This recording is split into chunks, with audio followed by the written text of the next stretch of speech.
한번 인사할까요? 잘 오셨습니다. 2층에도 주의 이름으로 축복하고 환영합니다. 얼마 전에 이진이라고 하는 미국에서 목회하는 목사님이 책을 몇 권을 쓰셨는데요. 이분은 소위 광야 전문가입니다. 이분의 이야기를 좀 찾아보니까 세계 곳곳에 있는 광야, 사막이죠.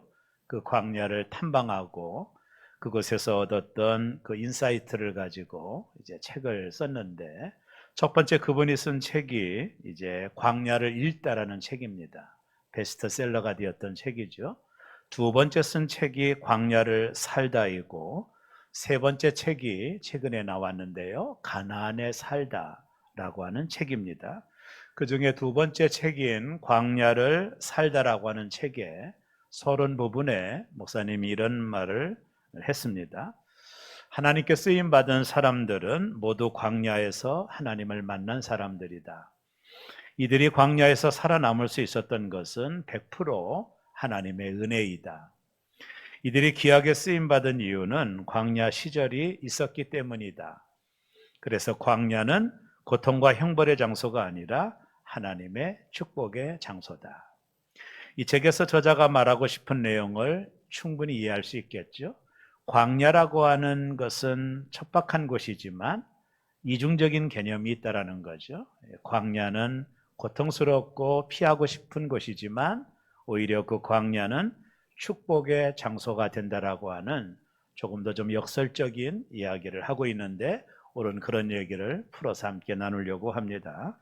성도의 삶을 대개 사람들이 이렇게 말합니다. 성도는 광야 생활을 한다. 광야가 길도 없고 척박하고 어려운 곳이라 그렇게 인정을 하지만, 제가 볼 때는요, 성도의 삶은 광야이며 가나안입니다. 대개 우리는 이 광야가 끝나고 나면 축복의 가나안 땅이 있을 거라고 생각을 해요. 그래서 가나안이라고 하는 개념을 이제 고생이 끝나고 하나님의 축복이 주어지는 곳으로 인지할 수 있지만, 성경은 전혀 그렇게 우리의 삶을 해석하지는 않아요. 금방 할 수 있는데, 하나님이 65세에 아브라함을 부르시잖아요.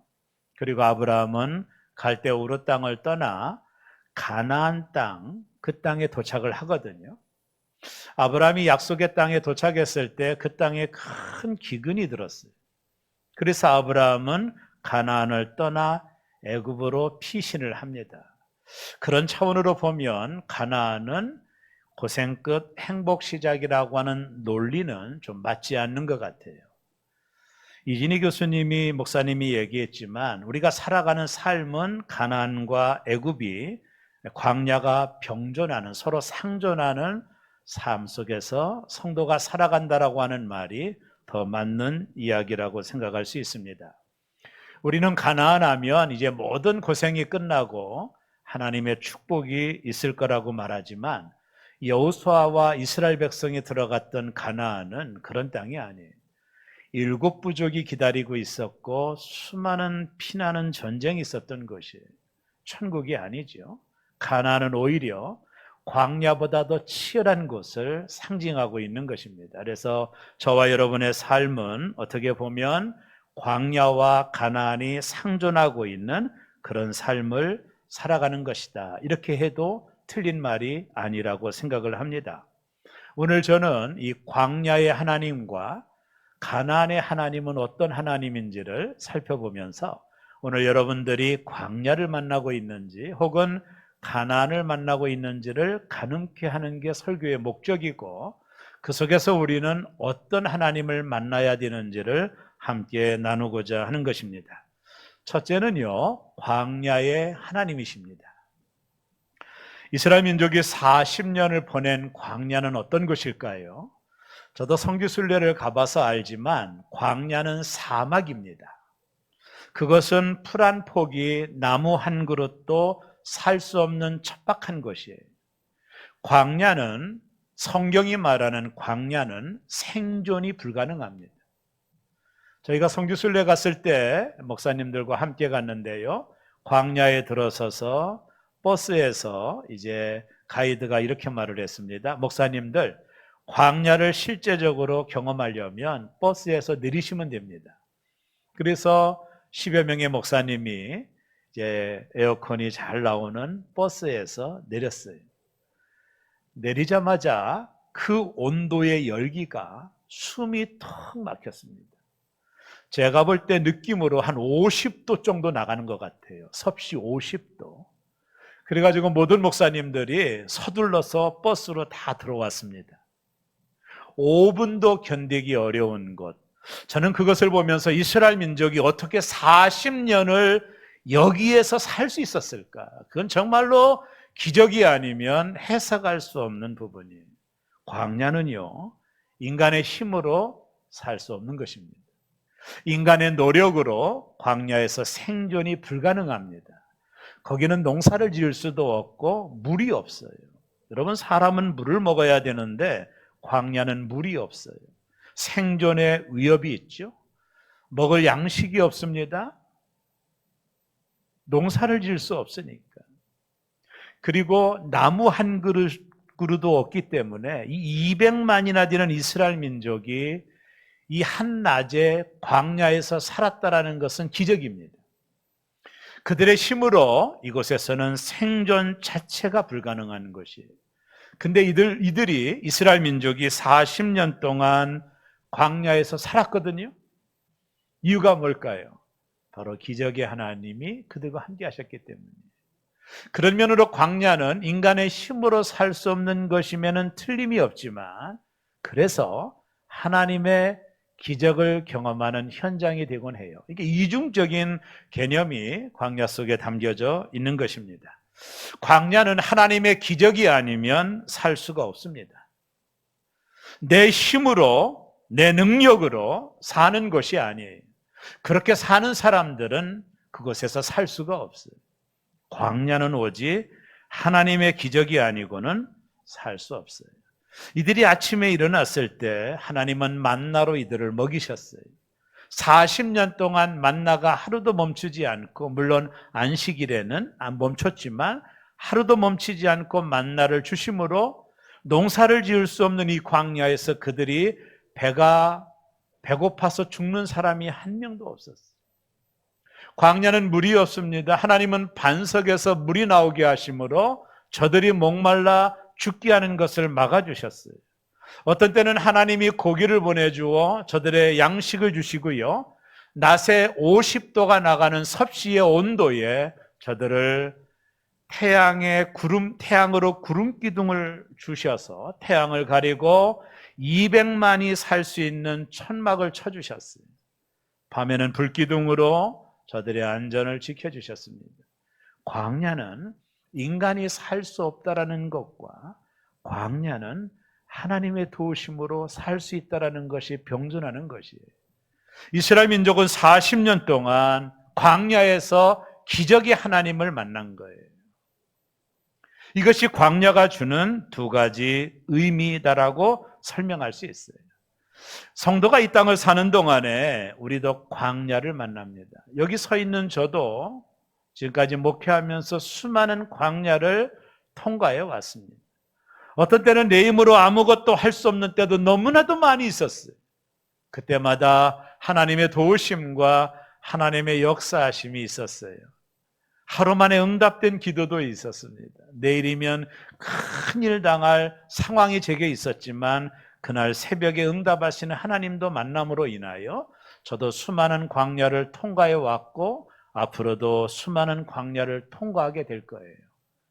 성도들 모두는 광야를 만나는 겁니다. 저희 가정은 오래전부터 불교를 믿었습니다. 저희 가정에 광야가 없었다면 저희 부모님들은 하나님을 안 믿으셨을 것입니다. 제가 너무나도 잘 알고 있습니다. 그 광야를 통해 살아계신 하나님. 저희 부모님들이 새벽마다 교회에 나가서 기도하셨거든요. 저희 가정의 문제 때문에. 근데 하나님의 응답하시고 살아계신 하나님을 저희 부모님들이 만나고 우리 가정은 모두 다 하나님을 믿는 가정이 되었던 이유는 광야가 있었기 때문이었습니다. 우리가 살아가는 이 땅의 모든 삶 속에 성도들은 광야를 만납니다. 오히려 그 광야는 축복의 현장이 돼요. 제가 1부, 2부 때도 그런 얘기 했지만 제가 중학교 시절에 기억나는 사건이 하나가 있는데 고등학교 교장 선생님 가정이었습니다. 이분들은 얼마나 점잖하게 예수를 믿는지 몰라요. 예배당 뒤편에 앉아 조용히 기도하고 예배드리고 가시는 분들이었어요. 근데 어느 날 교회가 부흥회가 열렸습니다. 여러분 7, 80년대 부흥회가 얼마나 뜨거워요. 목사님이 여기서 집회를 인도하는데 제가 깜짝 놀랐는데 그 두 분이, 그 점잖은 두 분이 예배당 가장 앞에 앉아서 박수도 치시던 분들이 아닌데 막 박수를 치고 통성기도하면 그 예배당이 떠나갈 정도로 막 소리질러 두 분이 기도하는 거 전혀 이분들이 그럴 뿐이 아니었습니다. 나중에 목사님을 통해서 알게 된 것이 그분의 딸이 하나 있었는데 그 백혈병에 걸렸어요. 병원에서는 도저히 고칠 수 없다라는 판정을 받고 이분들이 그 부흥에 참석한 거예요. 여러분, 이분들은 광야를 만난 거예요. 여러분 자식이 낳을 수 있다면 그 뭐가 창피하겠어요? 이분들의 신앙이 완전히 바뀌어졌어요. 태도가. 점잖은 게 무슨 이유가 될 수 있겠어요? 자신들이 간절한데 하나님 앞에 얼마나 뜨겁게 기도하는지 몰라요. 여러분, 사람이 벼랑 끝에 서야 그때 기도가 나오는 거예요. 실은. 그때 하나님 아니면 살 수 없는 상황이 만나야 간절한 기도가 나와요. 여러분, 한나가 아이를 낳지 못하여 얼마나 고통했어요. 한나가 광야를 만난 거죠. 한나는 하나님 앞에 얼마나 기도했던지 엘리 선지자가 낮술에 취했다고 할 정도로 한나는 목숨을 걸고 기도했어요. 인생의 광야를 만나면 절실해져요. 광야를 만나면 내 힘으로 할 수 없는 것을 만나면 사람은 누구나 절실해져요. 내 힘으로 아무것도 할 수 없거든요. 노력을 해도 안 되거든요. 애를 써도 안 되거든요. 그때 우리가 비로소 하나님 앞에 절실한 기도를 하는 거예요. 하나님 응답해 주십시오. 하나님 응답해 주십시오. 마치 낮술에 취한 한나처럼 창피한 것도 없어요. 광야를 만난 탕자가 아버지께로 돌아올 수 있듯 광야는 두 가지 의미들을 담고 있는, 내 힘으로 할 수 없을 때 우리는 그때 비로소 하나님을 찾는 거예요. 그래서 광야는 고통이지만 축복이 병행하고 있는 삶의 현장이에요. 여러분, 여기는 앉아있는 여러분 모두 다 광야 생활 속에서 하나님을 만났기에 오늘 여기 우리가 있는 게 아닙니까? 우리의 기도에 응답하신 하나님의 체험이 있지 않습니까? 정말로 하나님만 바라보며 하나님께 기도함으로 인하여 하나님이 우리에게 베푸신 은혜들이 있었기에 오늘 여기 우리가 이 자리에 있는 게 아니겠습니까?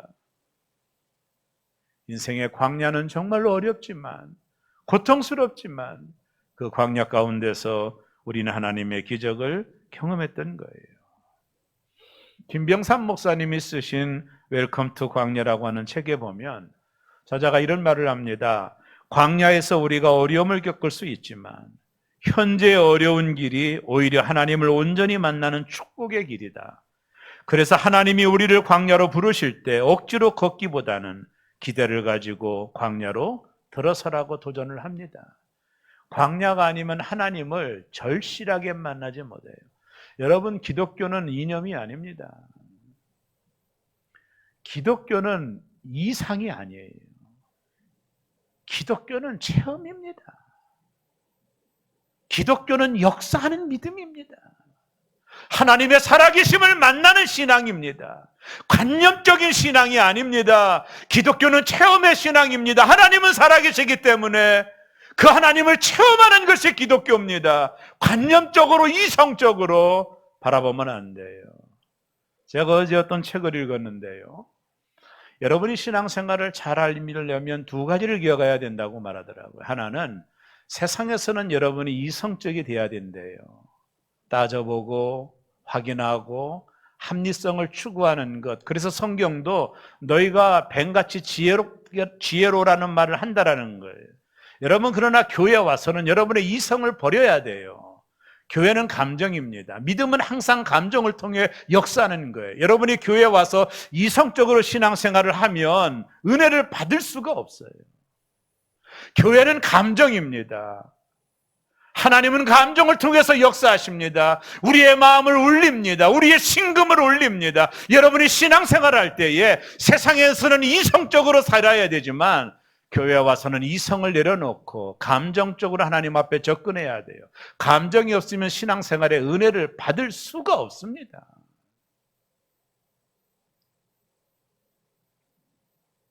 왜요? 신앙은 체험이거든요. 여러분이 교회에 와서 이성적으로 교회를 바라보면 은혜를 받을 수가 없습니다. 세상에서는 그렇게 살더라도 교회에 와서는 감정을 추구해야 돼요. 하나님, 내게 은혜를 주옵소서. 은혜가 아니면 살 수 없습니다.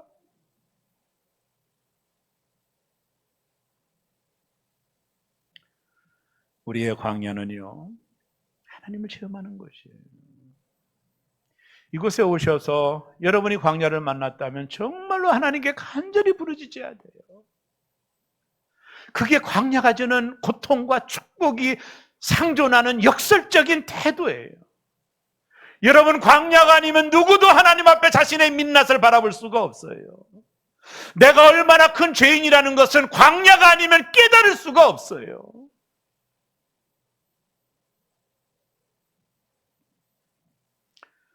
광야는 살아계신 하나님을 만나는 곳이에요. 물이 없기에 반석에서 물이 나오게 하시는 하나님을 만날 수 있는 거예요. 먹을 것이 없기에 날마다 내리는 만나를 주시는 하나님을 만날 수 있는 곳, 그것이 광야예요. 풀 한 폭이 나무 한 구더가도 없는, 없기에 구름 기둥과 불 기둥으로 인도하시는 하나님을 만날 수 있는 것, 그것이 광야라는 거예요. 광야가 아니면 그런 하나님을 체험할 수가 없는 것입니다. 오직 광야에서만 가능한 일이에요. 없기에 있게 하시는 하나님을 만나는 그곳, 그것이 광야예요. 하나님의 실제를 경험하는 것입니다. 이스라엘 백성들은 광야 40년 동안 살아계신 하나님, 기적의 하나님을 경험한 것입니다. 하나님은 구원받은 성도를 광야로 부르십니다. 그곳에서 우리는 하나님을 실제적으로 만납니다. 이성적으로 아니라, 관념적으로 아니라, 정말로 광야 가운데서 우리는 하나님의 실제를 경험하는 거예요. 야, 하나님 살아계시는구나. 하나님 살아계시는구나. 이것은 광야가 아니면 만날 수 없는 하나님이에요. 누구나 하나님에 대한 이야기가 있을 거예요. 그 광야이기에 가능한 거예요. 모든 것이 풍족하고 모든 것이 부족함이 없는 곳에는 기적의 하나님을 만날 수 없는 거예요. 그래서 하나님이 우리를 광야로 이끄십니다. 그곳에서 우리는 살아서 역사하시는 하나님을 만나게 됩니다. 그래서 광야는 괴롭지만 축복의 현장이라고 하는 역사적인 의미를 가지고 있는 겁니다. 우리의 삶에 부족함이 없다면, 우리의 삶이 날마다 가나안의 축복이라면 기적의 하나님을 경험할 수가 없는 거예요. 그래서 하나님은 우리의 인생 가운데 광야를 통과하게 하심으로 역사하시는 거예요. 두 번째 하나님은 누굴까요? 가나안의 하나님이에요. 오늘 본문은 이스라엘 백성이 드디어 광야 생활을 마치고 가나안 땅에 막 들어가려고 하는 초입 단계에 있어요. 얼마나 두려웠을까요? 오늘 성경은 우리가 읽지 않았지만 성경이 반복적으로 모세가 죽은 후에, 모세가 죽었으니 계속해서 언급해서 나오거든요. 모세는 이스라엘 민족에게 절대적인 지도자입니다. 그 모세가 죽었어요. 이것은 이스라엘 공동체에 큰 데미지가 있었을 거예요. 두렵고 너무나도 무서웠을 거예요. 그때 하나님이 여호수아에게 일어나 요단을 건너 그 땅으로 가라. 아주 명료합니다. 마치 하나님은 모세가 죽기를 기다리신 것 같아요. 어차피 모세의 시대가 끝나고 여호수아의 시대가 펼쳐질 텐데, 여호수아야, 모세가 죽었다고 나의 뜻은 꺾인 게 아니야. 네가 일어나 요단을 건너 그 땅으로 가라. 마치 하나님은 모세가 죽는 것을 기다렸다라는 듯이 이 젊은 모세에게 하나님이 사명을 줘요. 아주 분명한 메시지를 선포합니다. 여호수아서 1장 3절을 보세요. 내가 모세에게 말한 바와 같이 너의 발바닥으로 밟는 곳은 모두 내가 너희에게 주었노니. 여러분 성경을 정확히 읽어보세요. 뭐라고 말합니까? 네가 발바닥으로 밟는 모두 내가 너희에게 줄 것이라고 했습니까? 주었다고 했습니까? 아멘입니다. 미래 완료형을 쓰고 있는 거예요. 여기서 우리가 하나님의 성품을 깨달아야 돼요. 하나님은요, 과거, 현재, 미래가 없어요. 피조물에게만 과거, 현재, 미래가 존재하지 하나님은 언제나 현재예요. 하나님이 주신다면 준 거예요. 할렐루야. 하나님은 언제나 현재예요. 우리가 볼 때 미래지만 하나님은 이미 주신 거예요. 이렇게 말하는 겁니다. 여호수아야, 가나안 사람들이 내가 너에게 준 땅에서 전세 살고 있으니 전세 기간이 끝났으니 들어가서 집을 내놓으라고 하라는 거예요. 너는 이미 그 땅을 내가 너에게 주었다라는 겁니다. 너희가 순종하고 들어가서 그 땅을 차지하라는 겁니다. 줄 것이라가 아니에요. 하나님의 말씀은 언제나 현재요. 이미 이루어진 거라는 거예요. 그러나 필요한 게 뭐예요? 밟아야 되는 거예요. 여기에 성도들의 딜레마가 있는 거예요. 여러분 아시겠어요? 하나님의 약속은 이미 주어졌는데 왜 우리가 그걸 누리지 못할까요? 밟지 않기 때문이에요. 순종이 없어요. 이게 우리의 딜레마입니다. 여러분은 여호수아서 1장 4절 읽지는 않았지만 하나님이 약속한 땅이 어디까지 아세요? 지금 말로 말하면 이라크와 이란까지입니다. 한번 4절을 여러분 집에 가서 읽어보세요. 하나님이 주고자 하자 땅은 너무나도 컸어요. 동쪽 해 뜨는 끝까지라고 했으니까. 지금 말로 말하면 이란과 이라크인데 이스라엘 민족은 지금까지 역사 속에서 거기까지 땅을 차지한 적이 한 번도 없었어요. 강원도만한 땅에서 지금도 살아요. 왜 그랬을까요? 그들에게 믿음이 없었어요. 그걸 아셔야 돼요. 하나님이 주고자 한 그 넓은 땅을, 이미 준 그 땅을 저들은 밟지 않았어요. 왜요? 믿음이 없어요. 이게 이스라엘의 문제예요. 여러분 지금도 마찬가지예요. 하나님의 약속은 어마어마한데 우리는 그것을 얻지 못해요. 이유가 뭘까요? 하나님을 믿지 않아요. 여러분 이런 말 아세요? 습득된 절망감이라는 말 아세요? 이게 어떤 책에 나오는 얘기인데 이 책에 이런 얘기가 나옵니다. 여러분 벼룩 아시죠? 벼룩은 자신의 몸에 70배를 띈대요. 공중으로. 어마어마한 거죠. 그런데 이 벼룩을 유리상자에다 가둬놓고 실험을 하면 벼룩이 막 뛴대요. 뛰면 유리상자에 부딪힐 거 아니에요. 머리가 부딪히니까 아프지 않겠어요? 그래도 계속 뛴대요. 얼마 정도 뛰다가 벼룩은 이제 포기한대요. 아, 내가 더 이상 뛸 수 없구나. 그때 실험하는 사람이 유리관문을 열면 그때부터 벼룩은 그 이상을 뛰지 않는 곤충이 된대요. 이게 뭐냐면 습득된 절망감입니다. 이스라엘 민족에 있어서 문제가 뭔지 아세요? 습득된 절망감이 있는 거예요. 우리는 안 돼. 우리는 메뚜기야. 저 사람들은 거인이고 우리는 메뚜기야. 이미 그 땅을 주었는데도 못 들어가는 거예요. 1세대들은. 왜요? 절망감이 있는 거예요. 우리는 메뚜기라고 생각하고 있는 거예요. 하나님은 이미 주셨다고 하는데도 여전히 그 땅을 들어가지 못하고 여기서 차라리 죽었으면 좋겠다라고 말을 했고, 하나님은 너의 말이 내 귀에 들린 대로 시행을 하여 40년 동안 광야에서 죽으라고 고생하고 다 죽어버리고 말았어요. 왜요? 습득된 절망감이에요. 여러분, 성도는 누구예요? 전능하신 하나님을 믿는 거예요. 근데 우리는 그 하나님을 제한합니다. 내가 못하면 하나님도 못한다고 생각해요. 여러분, 하나님은 전능하신 분입니다. 여러분 사도신경 하셨잖아요. 전능하신 하나님을 내가 믿사오며. 그러나 우리의 말은 전능하지 않아요. 전능하신 하나님을 믿지 않아요. 어떤 목사님이 이렇게 말합니다. 여러분 기도할 때 100배를 기도하세요. 자식을 원하면 100명을 달라고 하세요. 물질을 원하면 여러분이 기도하는 물질의 100배를 달라고 기도하세요. 하나님은 전능하신 분입니다. 왜요? 30배, 60배, 100배로 축복한다고 하셨으니까. 여러분의 기도가 커져야 된다는 거. 성경은 말합니다. 내 입을 크게 열라. 내가 채우라고 말했지 내 입을 좁게 열라고 한 적이 없어요. 사르밧 과부의 집에 기적이 일어났을 때 기름이 언제 떨어졌죠? 기름이 없어서 떨어진 것이 아니라 과부가 더 이상 그릇을 가지고 올 수 없어서 기름이 멈춘 거예요. 아시겠습니까? 하나님의 능력을 제한하면 안 돼요.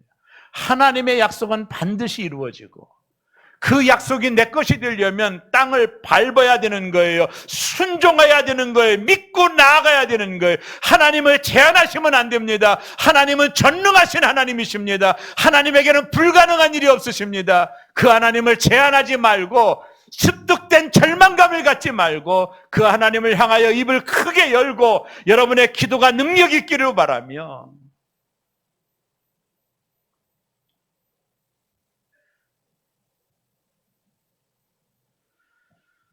여러분 이스라엘 민족이 가나안 땅에 들어오죠. 1세대는 하나님 믿지 못해서 다 죽었어요. 그들 말한 대로 죽은 겁니다. 여호수아와 갈렙 빼고는 그 하나님의 약속을 받은 사람이 없습니다. 이미 약속이 있는데 다 그걸 누리지 못하고 광야에서 죽었어요. 하나님의 약속의 문제예요? 저들이 문제예요? 저들이 문제죠. 이들이 가나안 땅에 들어왔을 때 정말로 살기 좋은 땅이었습니다. 가나안 땅에 들어오자마자 어떤 현상이 일어난지 아세요? 만나가 멈췄어요. 잘 들어보세요. 만나가 멈췄어요. 구름기둥과 불기둥이 더 이상 나타나지 않았습니다. 반석에서 물이 나오는 일도 없어졌어요. 왜요? 가나안 땅은 모든 게 있어요. 농사를 지을 수 있는 토지가 있었죠. 풍성한 물이 있었죠. 오아시스와 같은 그 나무들, 7 그 종려나무들이 있어서 그들은 언제나 그늘에 들어갈 수 있었습니다. 자, 이들이 가나안 땅에 들어와서 보니 광야에서 체험했던 하나님의 기적들은 이미 다 있는 거예요. 구하지 않아도 되는 것들로 있는 거예요. 이들이 앞으로 어떻게 살아야 될까요? 이게 대단히 중요합니다. 가나안 땅에서는 어떻게 살아야 될까요? 하늘을 바라보며 기적을 구할까요? 여러분 베니엔 목사님이 쓴 책 중에 성령님 안녕하십니까? 라는 책에 이런 내용이 나옵니다. 이분이 저 아프리카 오지에 가가지고 교회를 개척해서 성도들이 많이 생겼어요. 성만찬을 하고 싶은 거예요. 근데 그 나라는 포도나무를 재배할 수 없는 겁니다. 근데 성만찬을 하려면 포도주가 있어야 되잖아요. 예수님의 피를 상징하니까. 그래서 이분이 성도들을 모아놓고 물을 떠가지고 내가 지금부터 성만찬을 합니다. 그래 하나님께 기도를 하나님 이 물을 포도주로 바꿔주세요. 여기는 포도나무가 없습니다. 그 순간에 성만찬을 물이 포도주가 된 거예요. 이게 정말 놀라운 기적이죠. 그리고 그것을 성만찬을 했습니다. 그리고 이분이 멕시코로 돌아와서 집회를 하고 동일하게 또 성만찬을 하는데 동일하게 기도했대요. 하나님 이 물을 포도주로 만들어 주셔서 성만찬을 할 수 있도록 도와주세요. 근데 물이 포도주가 안 되더라는 거예요. 나중에 베니언 목사님 하나님 앞에 기도했대요. 하나님 왜 그러셨어요? 멕시코는 포도가 있지 않냐. 뭘 의미할까요? 가나안 땅에는 이미 광야에서 체험했던 모든 기적들이 현장으로 다 있는 거예요. 더 이상 만나가 필요 없는 거예요. 더 이상 반석에서 물이 나올 필요가 없는 거예요. 구름기둥, 불기둥도 필요 없는 거예요. 그럼 이들이 어떻게 여기서 살아야 될까요? 기적의 하나님을 바라봐야 될까요? 이미 기적의 하나님이 주신 모든 것들이 있는데 이때가 대단히 중요한 거예요. 이때 그들이 어떻게 살아야 되는지가 대단히 중요한데 여호수아서 1장 7절을 여러분 유심히 있게 살펴봐야 돼요. 우리 다 같이 한번 읽어볼까요? 시작.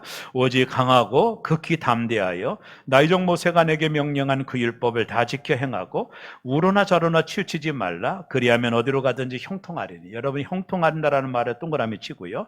여호수아서 1장 8절을 이어서 읽습니다. 이 율법책을 내 입에서 떠나지 말게 하며 주야로 그것을 묵상하여 그 안에 기록된 대로 다 지켜 행하라. 그리하면 내 길이 평탄하게 될 것이며 내가 형통하리라. 여기도 형통한다라는 말을 동그라미를 치세요. 자, 가나안 땅에 들어가는 이스라엘 민족에게 하나님이 어떤 명령을 주느냐 하면 다른 게 아니에요. 모세가 내게 명령한 율법을 다 지켜 행하라는 거예요. 가나안에서 이들이 살아가는 삶의 가장 중요한 중심이 뭐냐면 하늘을 바라보고 기적을 구하는 게 아니라 이제는 하나님의 말씀에 순종하고 살아가는 삶의 태도를 원하는 거예요. 여호수아에게 가나안에 7 부족이 있으니 철기 문화로 무장해라. 전쟁에 이렇게 해라. 1진, 2진, 3진으로 싸워서 가나안을 정복하라고 하나님 말하지 않았어요. 너희가 가나안 땅에 들어가면 하나님의 말씀에 순종하는 자로 살아가면 너희가 형통하고 평탄하게 될 것이다. 너희가 말씀을 쫓아 행하게 되면 그 가나안 땅을 너희가 다 얻을 것이며 그 가나안 땅을 정복할 것이며 너희 앞에 어떤 적도 없을 것이다. 너희가 평탄하게 될 것이다. 가나안을 살아가는 유일한 비결은 뭐냐면 하나님 말씀에 순종하고 살아가는 삶인 거예요. 너희가 광야에서 만나를 먹었지. 만나를 먹은 너의 모든 백성들, 너의 자손과 너의 아버지 세대들이 모두 죽었지 않느냐. 이제 가나안 땅에 들어가면 먹어도 죽지 않은 영생하는 말씀이 있다. 너희가 그 말씀을 쫓아 살아가야 된다. 이제는 가나안 땅에서는 먹어서 죽는 열매가 아니라 이제는 한 번 먹으면 영생할 수 있는 생명의 말씀을 쫓아 너희가 살아가야 된다라고 말씀하고 있는 거예요. 가나안의 하나님은 하나님 말씀에 순종하며 살아가는 삶을 의미하는 거예요.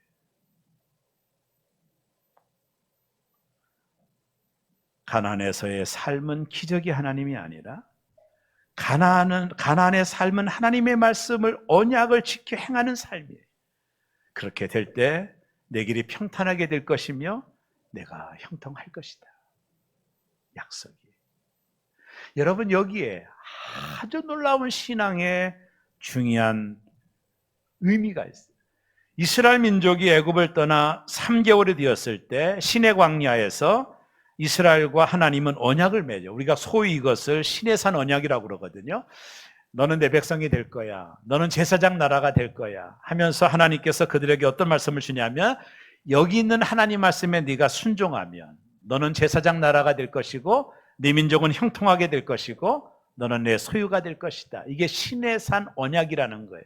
하나님은 이스라엘 민족과 언약을 맺었습니다. 너희가 내 말에 순종하면 내가 너에게 말씀을 주는데 십계명을 주는데 이 말씀을 너희가 순종하면 너희는 내 백성이 되고 너는 형통할 것이고 무엇을 하든지 너희가 잘 될 것이다. 내가 너희를 보장한다. 이 시내산 언약을 하나님이 주신 거예요. 우리가 그것을 하나님의 언약이라고 합니다.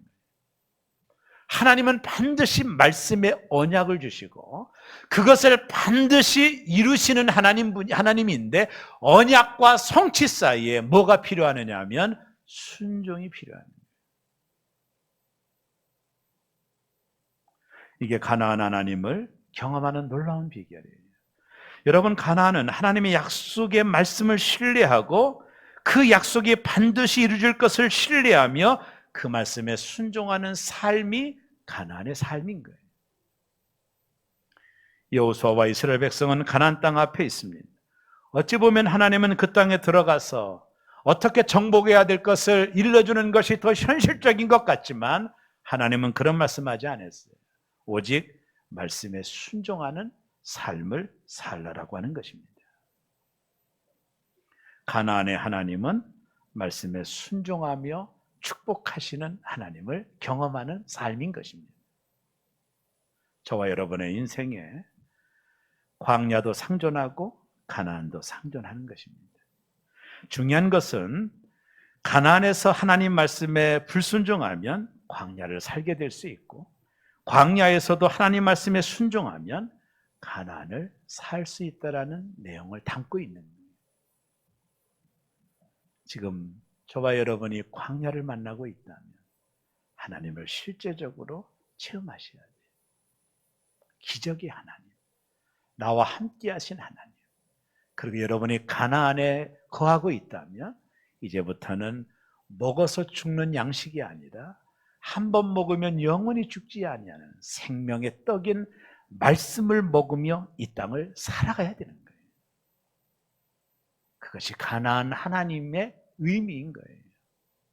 우리 한국 교회를 보면 광야의 때가 좋았던 것 같아요. 그때는 너무나도 배고파서 하나님을 절절하게 찾았어요. 가만히 바닥에서 우리 부모님들이 얼마나 기도했는지 몰라요. 그때는 열심히 있었어요.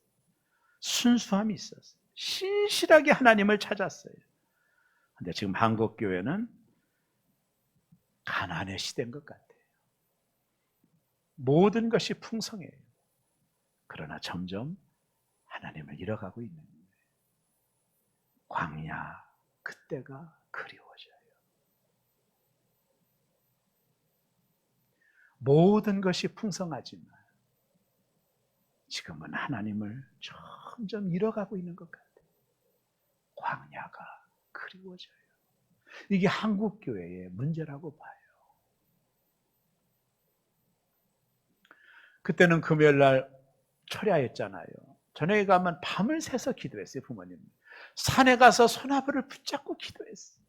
그래서 많은 응답을 받았어요. 하나님의 살아계심을 너무나도 많이 체험했어요. 근데 지금 배가 불러서 하나님을 찾지 않아요.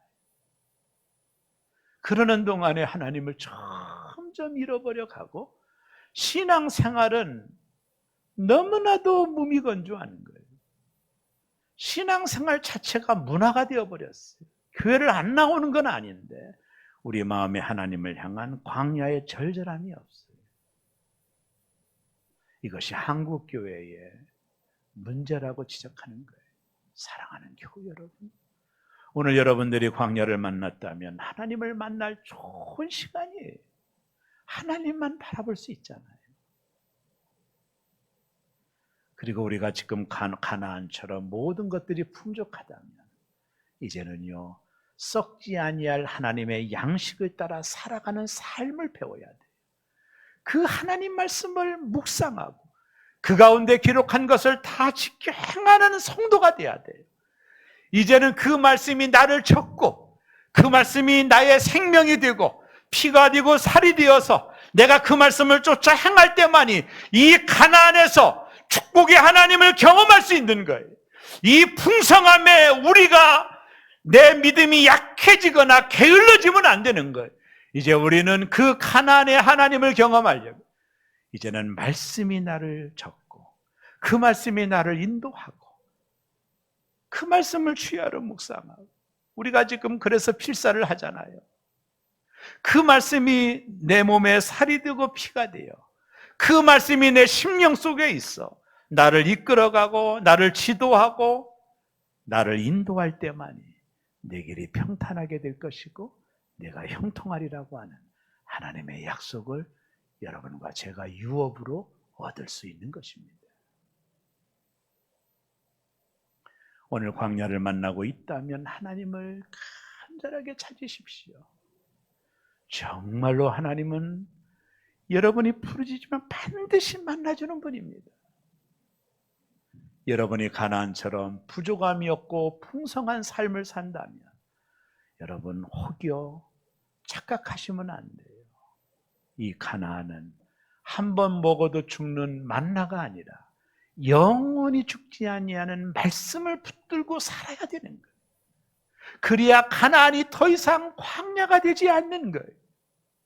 하나님의 말씀을 쫓아 살고 그 말씀대로 순종하고 살아야만이 하나님이 평탄케 하시고 형통케 하는 하나님의 축복들, 그 약속들을 내가 이룰 수 있는 것입니다.